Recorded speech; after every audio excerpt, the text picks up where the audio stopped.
Abigail Grant rushed through the hospital hallway, her light blue scrubs rustling as she moved quickly between rooms.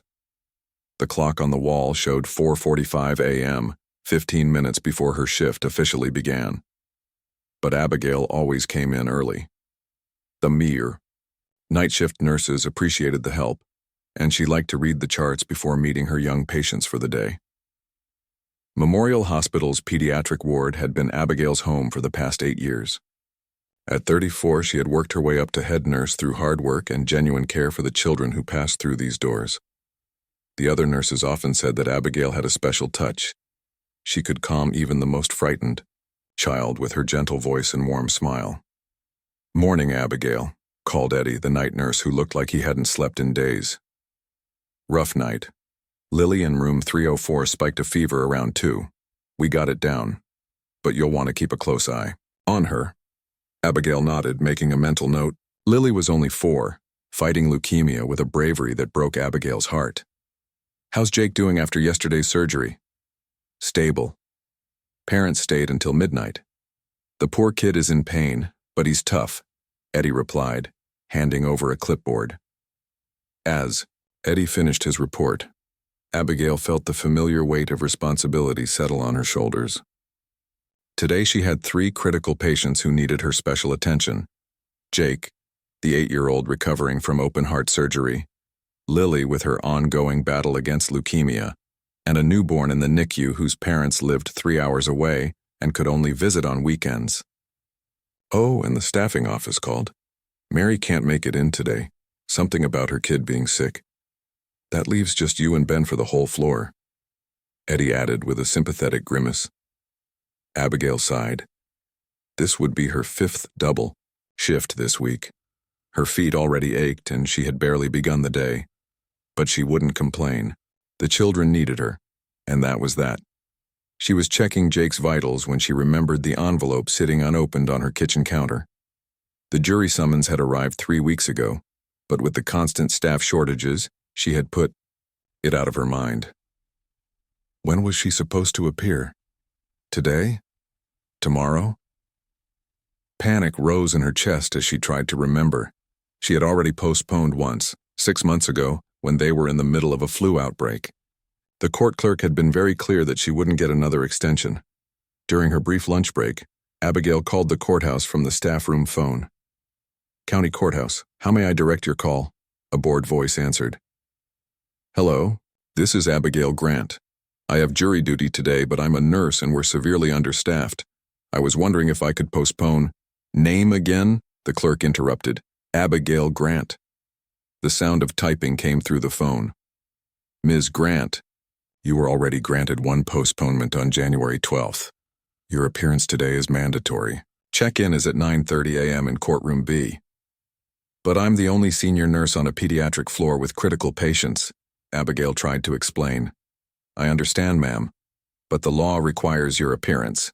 Judge Simmons is very strict about attendance. Failure to appear could result in a fine or even arrest," the clerk said with finality. After hanging up, Abigail rested her head in her hands. It was already noon. Her shift was supposed to end at 3:00 p.m., but with the staffing shortage, she had planned to stay until 11:00 p.m. Now she would have to find someone to cover. She dialed her supervisor's number, praying Mary would answer. Mary always knew how to fix impossible situations. "Hello?" Mary's voice sounded terrible, like she was fighting a bad cold. "Mary, it's Abigail. I have jury duty today.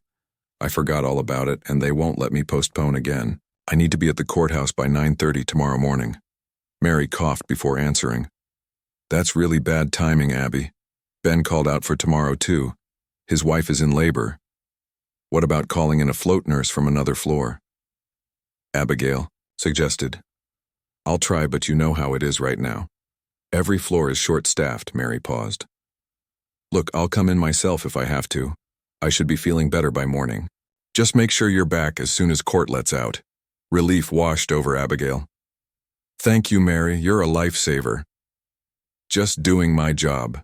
Now go take care of those kids." The rest of Abigail's shift passed in a blur of medications, vital checks, and comforting scared children. Jake had a rough afternoon, crying from pain despite his medication. Abigail spent an extra hour sitting with him, telling stories until he finally fell asleep. Lily's parents arrived, their faces tight with worry over her recent fever. Abigail walked them through the latest test results, explaining each number with patience, holding the mother's hand when she began to cry. At 11:30 p.m., Abigail finally left the hospital. Her apartment was only a 10-minute drive, but it felt like hours as she fought to keep her eyes open.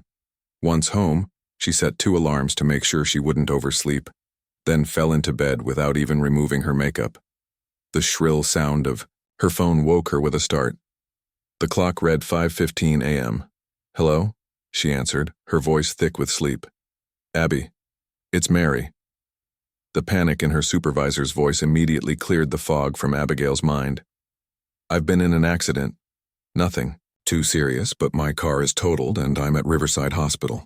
There's no way I can make it in today." Abigail sat up straight. "Are you okay?" "Just a broken arm and some cuts." "But Abby, there's no one else. I've called everyone. With the flu going around and Ben out for his baby, we're completely out of options. I know you have jury duty, but I'll figure something out," Abigail said, already calculating times in her head. "Maybe I can do rounds early and still make it to court." "I'm so sorry to put you in this position," Mary said. "Don't worry about it. Just focus on getting better." After hanging up, Abigail allowed herself exactly 10 seconds of despair. Then she got up and began getting ready. She would go in early, handle the most critical cases, and ask the night nurses to stay a few extra hours. Somehow she would make it work. The hospital was quiet when she arrived at 6 a.m. Eddie looked surprised to see her back so soon. "Thought you had jury duty?" he asked as she took the patient charts from him. "I do, but Mary was in a car accident and there's no one else," she explained, already reviewing Jake's overnight notes. Eddie frowned.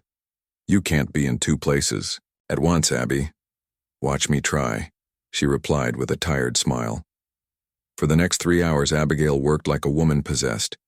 She administered morning medications, changed dressings, updated charts, and briefed the 2 inexperienced float nurses who had been sent to help.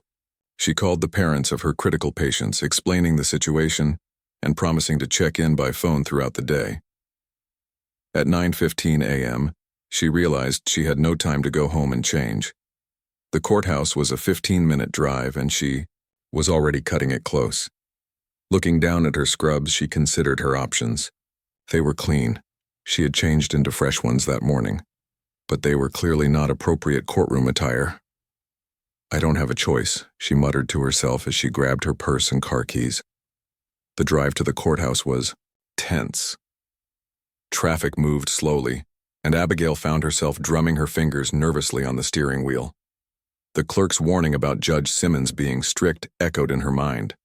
What would he say about her showing up in scrubs? Would he fine her? Worse, would he hold her in contempt? She pulled into the courthouse parking lot at 9:27 a.m., barely making the check-in time. As she hurried up the grand stone steps, she felt completely out of place among the people in business suits and formal attire. Her light blue scrubs with the Memorial Hospital logo stood out like a sore thumb. At the security checkpoint, the guard raised an eyebrow at her appearance but waved her through after checking her ID and summons. Abigail followed the signs to Courtroom B, her heart pounding in her chest. She had never been in trouble with the law before, had never even had a parking ticket. The thought of facing an angry judge made her feel slightly sick. Outside the courtroom doors, she paused to catch her breath. Through the small windows, she could see that the room was already full of potential jurors. A court officer stood by the door checking people in. "Name?" he asked when she approached. "Abigail Grant." He checked his list and nodded. "You're just in time. Take a seat anywhere in the back 3 rows." As she pushed open the heavy wooden door, Abigail sent up a silent prayer that Judge Simmons would understand her situation. But as she stepped into the imposing courtroom and saw the stern-faced man presiding from the bench, a sinking feeling told her this was going to be much worse than she had imagined. Abigail slipped quietly into the back row of courtroom B. The room was larger than she had expected, with high ceilings and dark wood paneling that made it feel both grand and slightly intimidating. About 50 people sat in the rows ahead of her, most dressed in business attire or at least nice casual clothes. No one else was wearing scrubs. She tried to make herself as small as possible, hoping to blend in despite her bright blue uniform. The courtroom was buzzing with quiet conversation. As people waited for proceedings to begin, Abigail checked her watch nervously. 9:33 a.m. She had made it just in time. At the front of the room, several people in suits shuffled papers at 2 long tables. Abigail guessed these were the lawyers preparing for the case. Behind them, on an elevated platform, sat Judge Harold Simmons. Even from the back of the room, she could tell he was an imposing figure. Tall and broad-shouldered with silver hair, he had the kind of face that seemed permanently set in a frown. His black robe made him look like a stern teacher ready to scold misbehaving students. At exactly 9:35 a.m., a court officer standing near the judge's bench called out in a loud voice, "All rise! The Court of Common Pleas for Hamilton County is now in session. The Honorable Judge Harold Simmons presiding." Everyone stood as Judge Simmons adjusted his glasses and looked out over the crowd. Abigail rose with the others, her tired legs protesting after her long shift. When they were told to be seated, she sank gratefully back into her chair. "Good morning, ladies and gentlemen," Judge Simmons began, his voice deep and authoritative. "You have been called here today as potential jurors in the case of State versus Donovan, a matter concerning alleged business fraud. Before we begin the selection process, I want to thank you for fulfilling your civic duty. Our justice system cannot function without citizens like yourselves." As the judge continued explaining the case and jury selection process, Abigail's mind drifted to her patients. Was Jake's pain under control? Had Lily's fever returned? She wished she could call the hospital to check on them. Her hand instinctively moved toward her pocket where she kept her phone, but she stopped herself. Using a phone in court would surely get her in trouble. The selection process may take several hours, Judge Simmons was saying. If you are selected, this trial is expected to last approximately 3 days. Abigail felt a rush of panic. 3 days?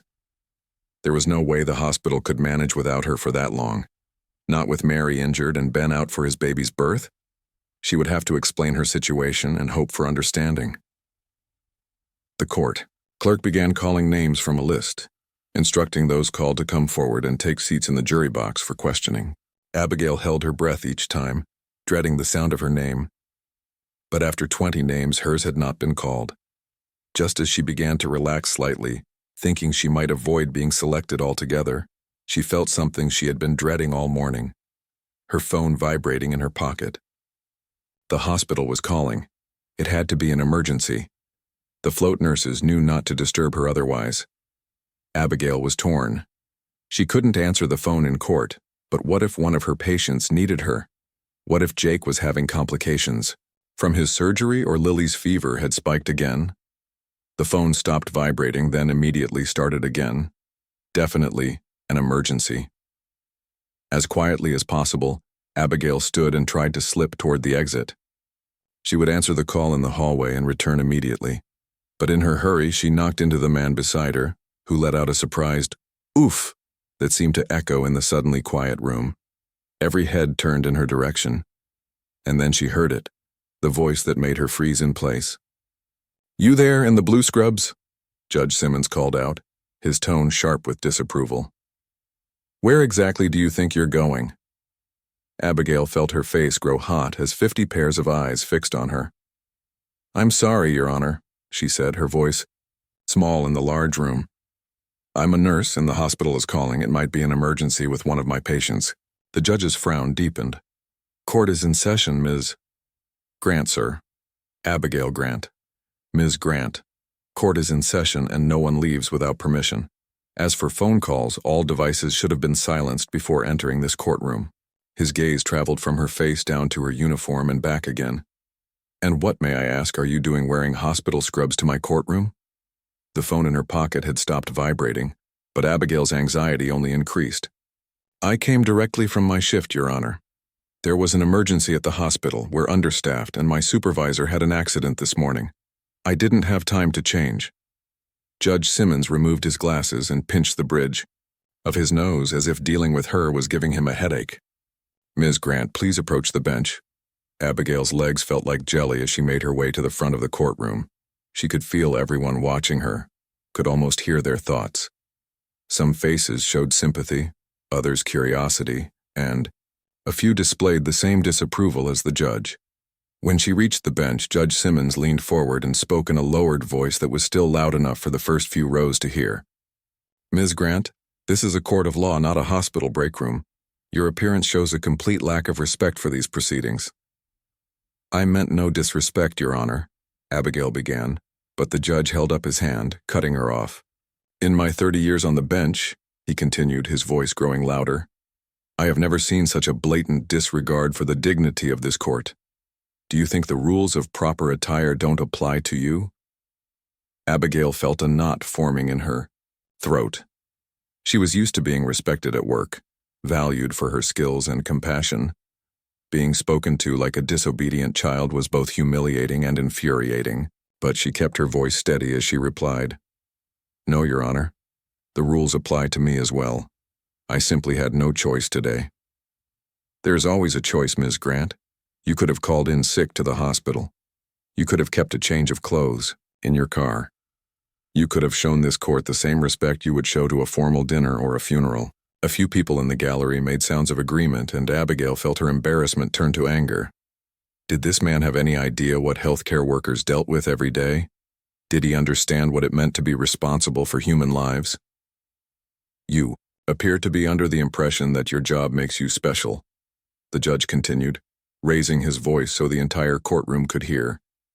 That it exempts you from the standards the rest of society must follow. Perhaps in your line of work, professional appearance doesn't matter, but in this courtroom it most certainly does. A few people in the back rows snickered at this, and Abigail felt her cheeks burning with humiliation. The two lawyers at the front tables exchanged uncomfortable glances, but remained silent. No one was going to stand up to Judge Simmons, known throughout the county for his harsh temperament. What do you have to say for yourself? The judge demanded. Abigail took a deep breath. She thought about Jake, who had faced open-heart surgery with more courage than most adults would show. She thought about Lily, fighting cancer with a smile despite the pain. She thought about the nameless newborn in the NICU struggling for each breath without parents there to comfort him. Those children gave her strength every day. Now they would give her the courage to stand up for herself. Your Honor, she began, her voice steadier than she expected. I have something to say if you'll allow me to explain. Judge Simmons raised an eyebrow, clearly surprised by her composure. He gestured for her to continue, settling back in his chair as if preparing for an unconvincing excuse. I would like to explain why I'm wearing these scrubs today, Abigail said, standing straighter and speaking clearly so everyone could hear her, and why I believe they deserve respect even in a courtroom. The judge's expression remained stern, but he nodded once.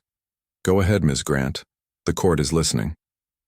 As Abigail gathered her thoughts, she noticed a subtle shift in the courtroom's atmosphere. The snickering had stopped. People were leaning forward slightly, waiting to hear what the nurse in the light blue scrubs had to say to the intimidating Judge Simmons. She had their attention now, and she wasn't going to waste it. Abigail took a deep breath and looked Judge Simmons directly in the eyes. The courtroom was completely silent now. Even the court reporter had stopped typing, her fingers hovering over her machine as she waited for Abigail to speak. Your Honor, Abigail began, her voice clear and steady. I mean no disrespect to this court or to you. I came here directly from Memorial Hospital's pediatric ward, where I've been working since 5 a.m. this morning. She paused, thinking about how to make this stern man understand her world. I had arranged to have my shift covered so I could change and arrive properly dressed, but my supervisor was in a car accident this morning. We're severely understaffed, and I was the only senior nurse available for 3 critical patients. Judge Simmons's expression remained hard, but he didn't interrupt her. Encouraged, Abigail continued. One of my patients is an 8-year-old boy named Jake. He had open-heart surgery yesterday. His parents are divorced and taking turns staying with him, but they both work 2 jobs to pay the medical bills. When neither can be there, I'm the one who holds his hand when the pain gets bad. A woman in the jury box wiped away a tear, but Abigail barely noticed. She was focused entirely on making the judge understand. Another patient is a 4-year-old girl fighting leukemia. Her name is Lily, and she loves unicorns and the color purple. She's had a fever that keeps coming back, and when it does, she asks for me because I know how to make the cool washcloth just right for her forehead. Abigail could see a subtle shift in Judge Simmons's face.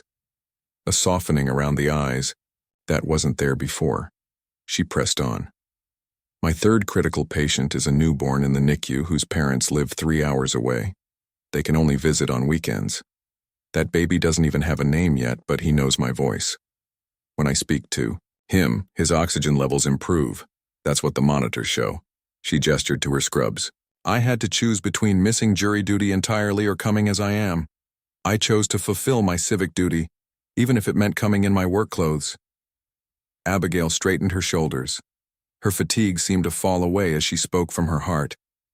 These scrubs might not look dignified to you, Your Honor, but to my patients they represent someone who will fight for them when they're at their most vulnerable. Her voice remained steady as she continued. In these scrubs I've held the hands of dying children and comforted parents on the worst day of their lives. I've performed CPR for 45 minutes straight until my arms were numb, and I've celebrated when a terminal patient finally went into remission. If that means I'm not showing proper respect for this court, then I accept whatever penalty you see fit, but I will never apologize for being a nurse. The courtroom remained completely silent when she finished speaking. Judge Simmons stared at her, his expression unreadable. Abigail had said what she needed to say. Whatever happened next, she would accept it with dignity. For several long moments, no one moved. Then, from the back of the courtroom, someone began to clap, slowly at first, then with increasing enthusiasm. Abigail turned to see who it was. An older man with weathered hands had risen to his feet as he applauded. He wore a simple button-down shirt with a firefighter's pin on the collar. My name is Frank Miller, he called out. I was a firefighter for 30 years.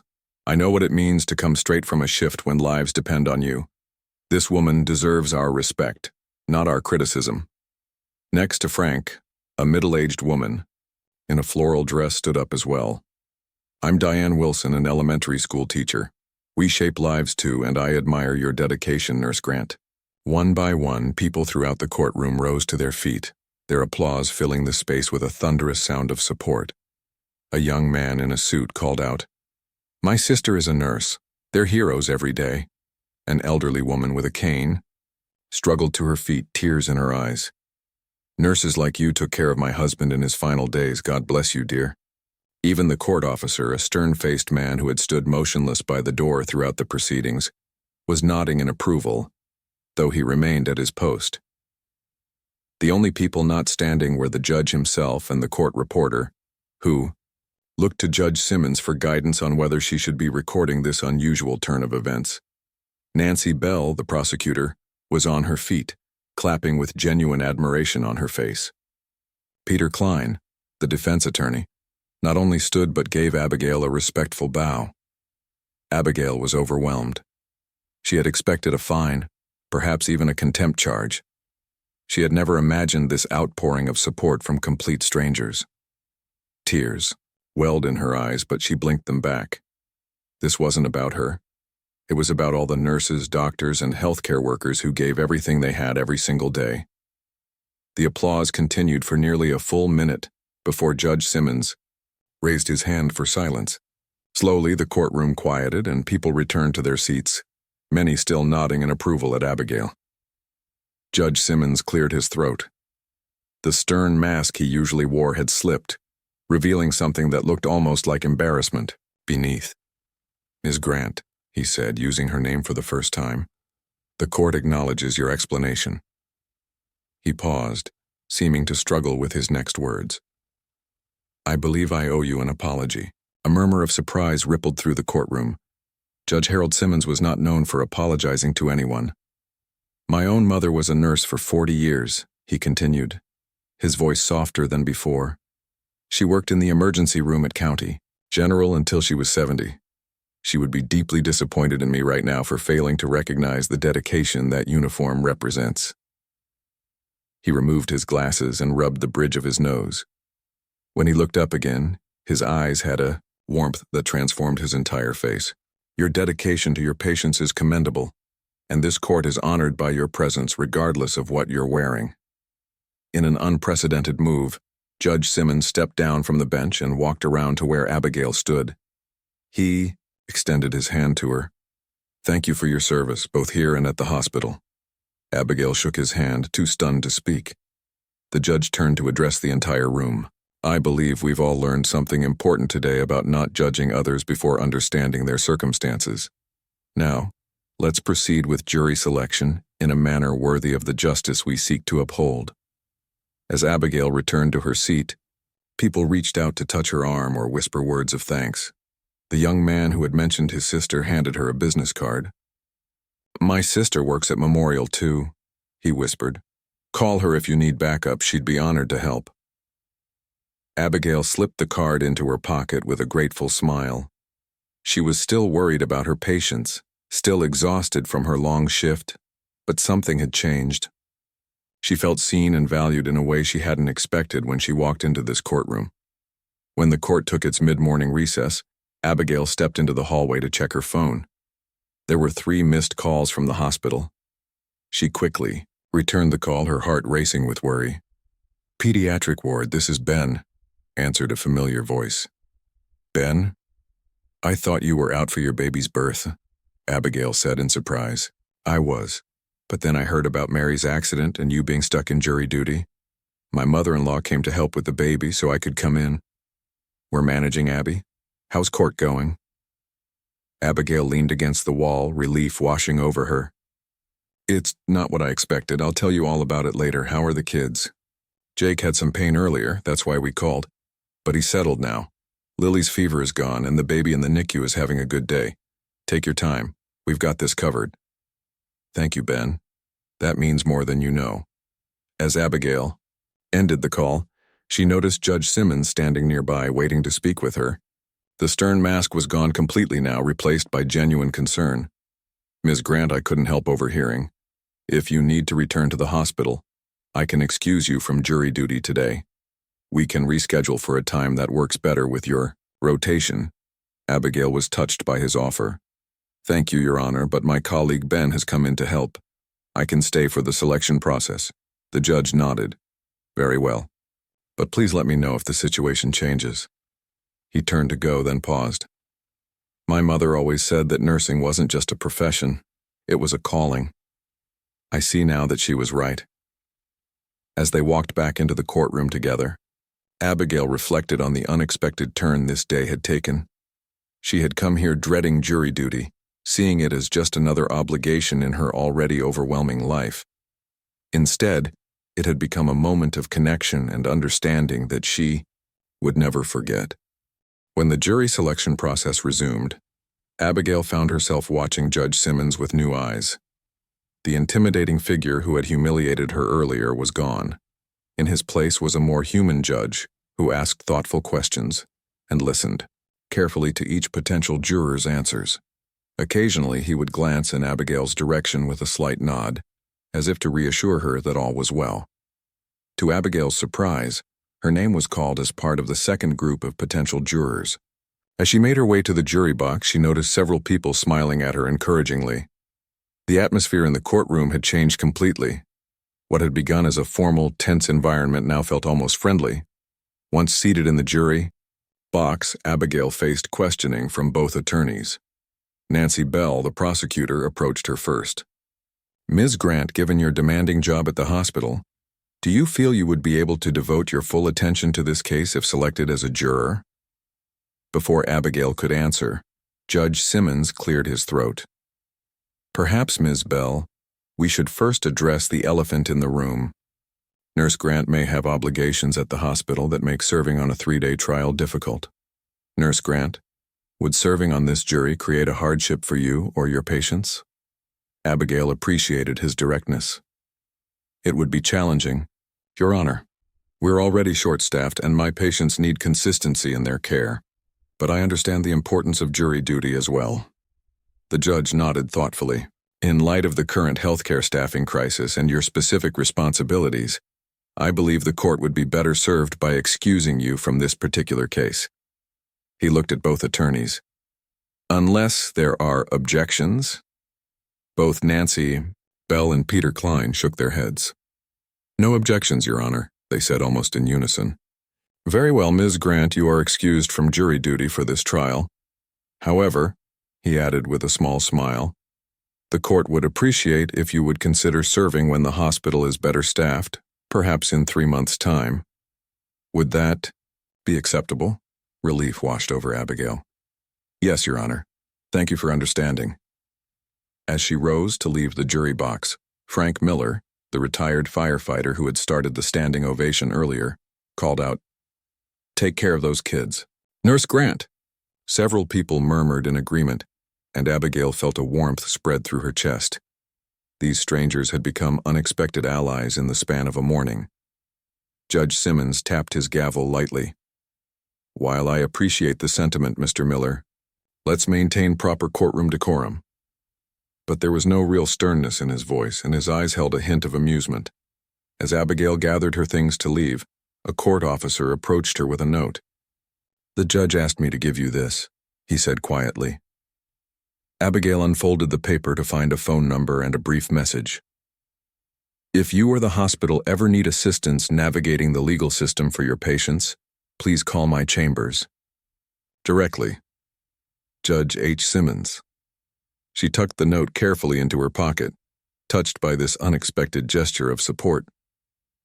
As she walked toward the exit, Diane Wilson, the elementary school teacher who had stood up for her, stopped her briefly. My sister's son is in treatment at Memorial for leukemia, Diane whispered. Now I understand why he talks about the nurses like they're superheroes. Thank you for what you do. Abigail squeezed the woman's hand in response, too moved for words. She had come to court expecting judgment and found understanding instead.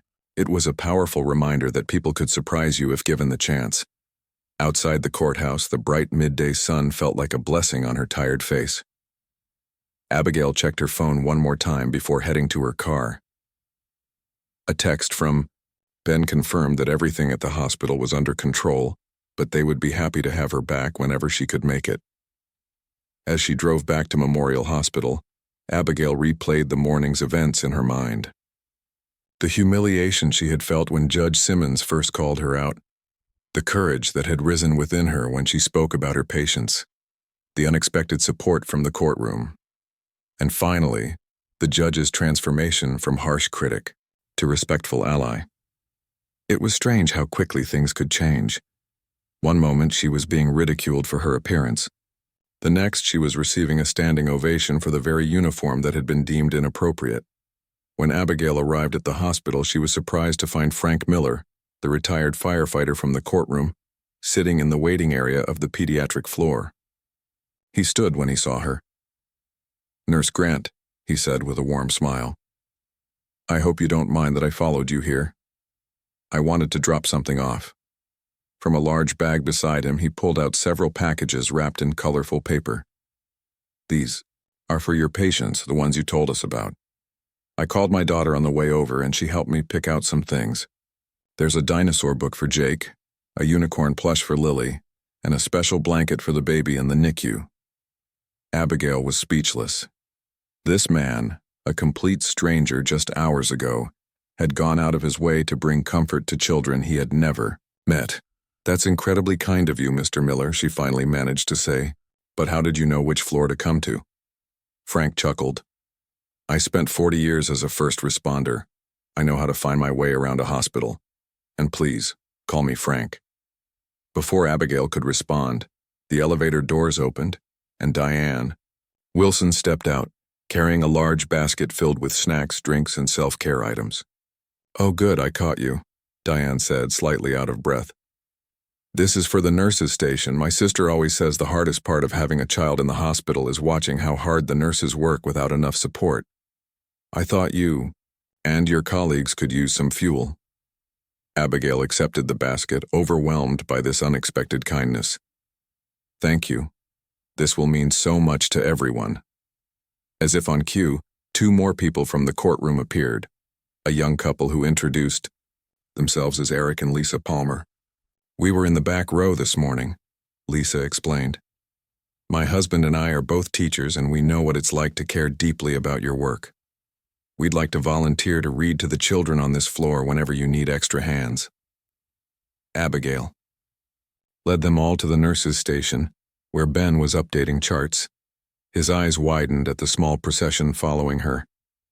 "Ben, these are friends from the courthouse," Abigail explained. "They want to help." For the next hour, the pediatric floor buzzed with unusual activity. Frank sat with Jake, telling him exciting stories about his days as a firefighter. The dinosaur book lay forgotten as Jake listened wide-eyed to tales of real-life heroism. Diane joined Lily, who was delighted with her new unicorn, and even more, thrilled to learn that Diane knew how to braid hair the fancy way. Eric and Lisa Palmer spoke with the volunteer coordinator about establishing a regular reading program for the children. And in the NICU, the special blanket Frank had brought, softer than anything the hospital provided, was carefully placed in the nameless baby's incubator. Abigail moved from room to room, checking on her patients and marveling at the transformation. The floor that had been understaffed and overwhelming this morning was now filled with helping hands and positive energy. When Mary called from her hospital bed to check in, Abigail struggled to explain what had happened. "So let me get this straight," Mary said, confused. "You went to jury duty in your scrubs, got yelled at by a judge, gave a speech about nursing, and now half the courtroom is volunteering at our hospital?" "That's pretty much it," Abigail admitted. "It's been a strange day." Strange good or strange bad? Abigail watched as Frank showed Jake how firefighters shake hands, with a firm grip and a serious nod. Jake, who had been too weak to lift, his arm that morning was sitting up in bed fully engaged. "Definitely strange good," she replied. By late afternoon, Judge Simmons himself arrived at the hospital carrying a large envelope. He had changed out of his judicial robes into a simple suit, but people still recognized him, whispering as he passed. He found Abigail in Lily's room where she was checking the little girl's temperature. "Nurse Grant," he said, waiting respectfully at the doorway. "May I have a moment of your time?" Abigail finished her task, assured Lily she would return soon, and joined the judge in the hallway. "I wanted to deliver this personally," he said, handing her the envelope. "It's an official excusal from jury duty for all nurses at Memorial Hospital for the next 6 months, with a provision for easy rescheduling after that period. I've also included a letter to the hospital board recommending a review of their emergency staffing procedures." Abigail accepted the envelope with surprise. "Thank you, Your Honor. This will help so many of my colleagues. Please, outside the courtroom, it's just Harold."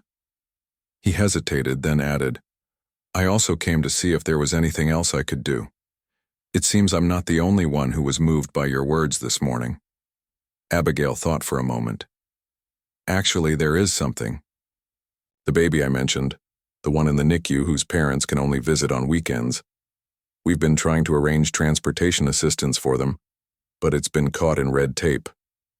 Harold Simmons smiled, and in that moment, he looked nothing like the stern judge who had humiliated her that morning.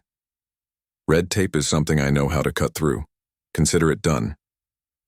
2 weeks had passed since the memorable day in Judge Simmons's courtroom.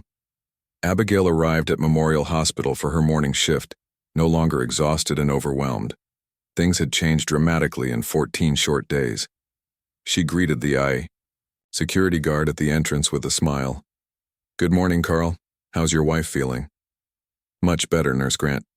Those exercises you suggested are really helping her back pain." Abigail nodded, pleased. Carl's wife had been struggling with chronic pain for years. It was a small thing to share some stretches that might help, but these small kindnesses were at the heart of what Abigail loved about nursing. As she walked through the hospital corridors toward the pediatric ward, Abigail reflected on the changes since that fateful day in court. The most immediate difference was the staffing situation. 3 retired nurses had come out of retirement to work part-time after hearing about the hospital's needs. Their experience was invaluable, and their Presence meant no one had to work double shifts anymore, but the changes went far beyond just having more hands on deck. The entire community seemed to have awakened to the challenges facing healthcare workers. Local restaurants now delivered free meals to the hospital staff twice a week. A dry cleaning service offered free pickup and delivery for nurses, saving them precious time. And the hospital board, moved by Judge Simmons' letter, had approved funding for 2 additional full-time positions. When Abigail reached the pediatric floor, she found the nurses' station buzzing with positive energy.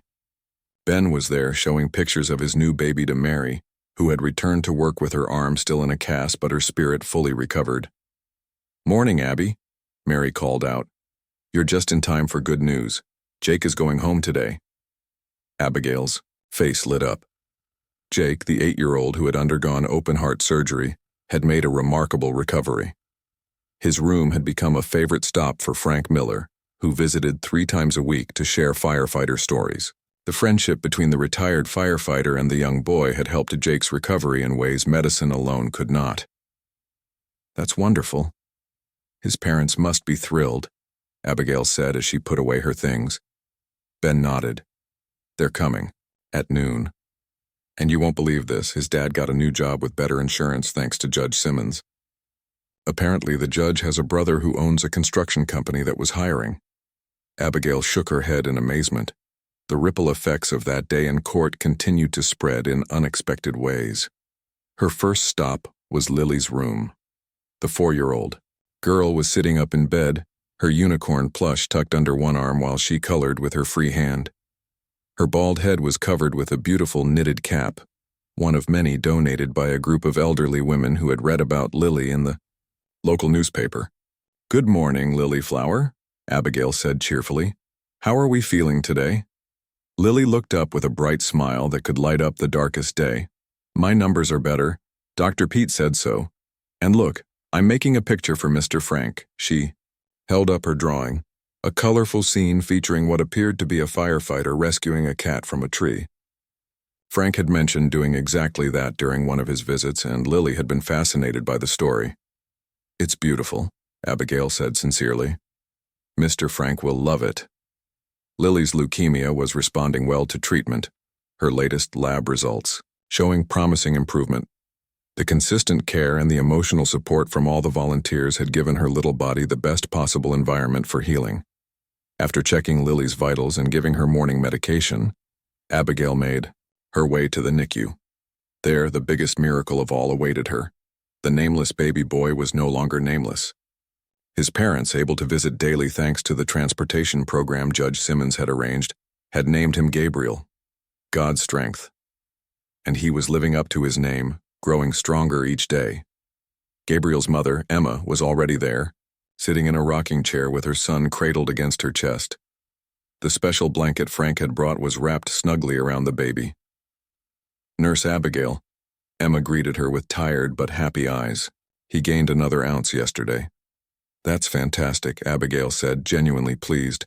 Every ounce mattered for a premature baby. "How are you holding up? Getting any sleep?" Emma nodded. "Much more now that we can be here every day. Not having to worry about the 3-hour drive each way has made all the difference. My husband can work his regular shift, and I can be here with Gabriel." The transportation program was simple but effective. A network of volunteers coordinated by Diane Wilson took turns driving Gabriel's parents to and from the hospital. Some were people who had been in the courtroom that day. Others were friends of friends who had heard the story and wanted to help. "Judge Simmons called yesterday," Emma added. "He checks in every few days to make sure the program is working. For us. I never thought a judge would care so much about our family." Abigail smiled. "He's full of surprises." After completing her rounds, Abigail returned to the nurse's station to update the patient charts. A familiar voice made her look up from her work.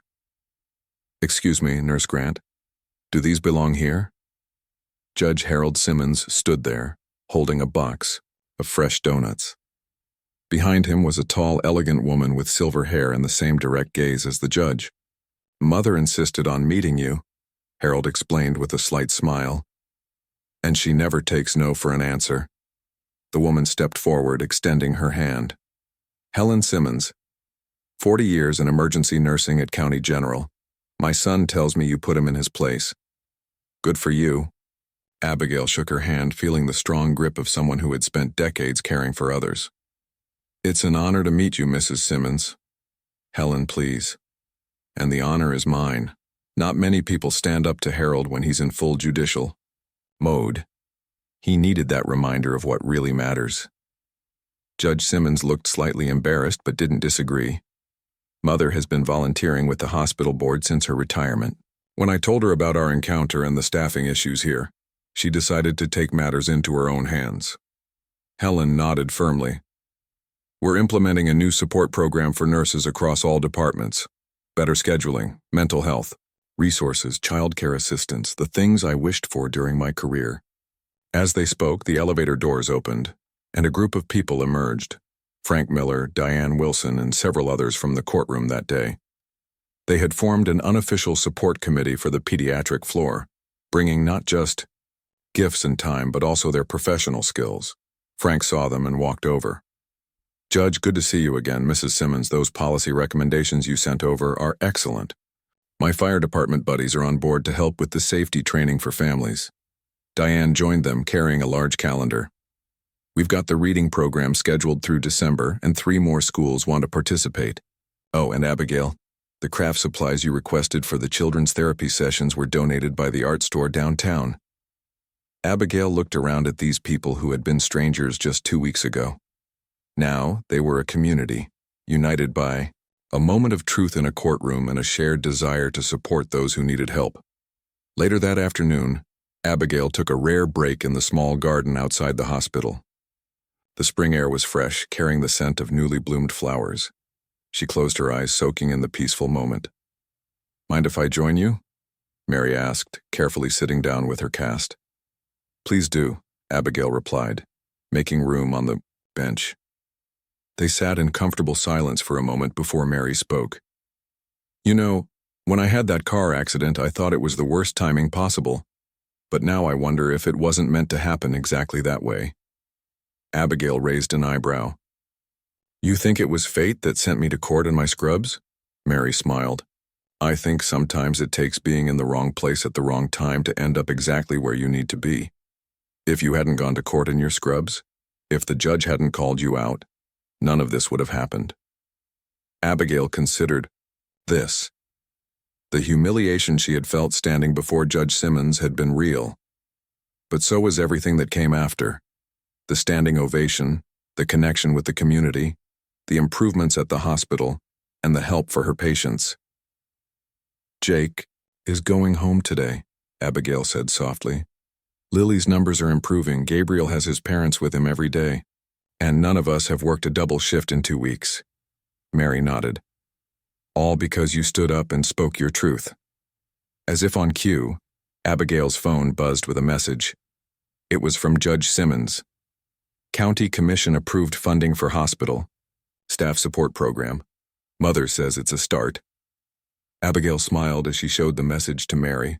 It was indeed just a start, but what a powerful beginning it was. That evening, as Abigail left the hospital after a full but not exhausting day, she paused at the entrance. The building behind her was filled with people who were suffering, healing, working, and hoping. In her years as a nurse, she had learned that healthcare wasn't just about medicine. It was about community. 2 weeks ago, she had stood alone in a courtroom facing judgment for her appearance. Today, she stood at the center of a growing circle of support that extended far beyond the hospital walls. As she walked to her car, Abigail's blue scrubs caught the golden light of the setting sun. Once the subject of ridicule, they now seemed to glow with pride and purpose.